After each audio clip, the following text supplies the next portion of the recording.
Ernakulam Thrikkakara model engineering കോളേജിന്റെ hostel കക്കൂസ് മാലിന്യം റോഡിലേക്ക് ഒഴുക്കുന്നതിന് എതിരെ പ്രതിഷേധവുമായി പ്രദേശവാസികൾ. തൃക്കാക്കര കരിമക്കാട് പ്രദേശത്തെ കുറച്ചു നാളുകളായി മഞ്ഞപ്പിത്തവും പനിയും മൂലം പരിസരവാസികൾ ബുദ്ധിമുട്ടിലാണ്. തൃക്കാക്കര ആരോഗ്യവകുപ്പിൽ പരാതി നൽകിയിട്ടും നടപടി സ്വീകരിച്ചില്ല എന്നാണ് ആരോപണം.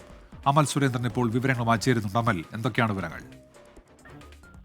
ഉന്മേഷ്, ഏറെ നാളായിട്ടുള്ള ആളുകൾ ഇവിടുത്തെ ജനങ്ങളുടെ ഒരു പരാതിയാണിത്. ഇതിന്റെ ഭാഗമായി ഇന്നും ഇത്തരത്തിലുള്ള കക്കൂസ് മാലിന്യം കോളേജ് ഹോസ്റ്റലിൽ നിന്ന് ഒഴുകുന്ന സാഹചര്യമുണ്ട്. ഇതേ തുടർന്നാണ് ആളുകൾ രാത്രിയിലും പ്രതിഷേധവുമായി രംഗത്തെത്തിയിരിക്കുന്നത്. നമ്മളിപ്പോൾ ഈ സ്ഥലത്തുണ്ട്. ഇവിടെ അതിരൂക്ഷമായിട്ടുള്ള ഗന്ധമാണ് ഈ കക്കൂസ് മാലിന്യത്തിന്റെയും മറ്റുമായി ഉണ്ടാകുന്നത്. തൃക്കാക്കര കരിമക്കാട് ഭാഗത്ത് കുറച്ച് നാളുകളായി തന്നെ മഞ്ഞപ്പിത്തവും പനിയും പടർന്നു പിടിക്കുന്ന ഒരു സാഹചര്യമുണ്ട്. അതിന്റെ പശ്ചാത്തലത്തിൽ കൂടി വേണം നമ്മൾ ഈ ഒരു ഇതിനെ കാണേണ്ടത്.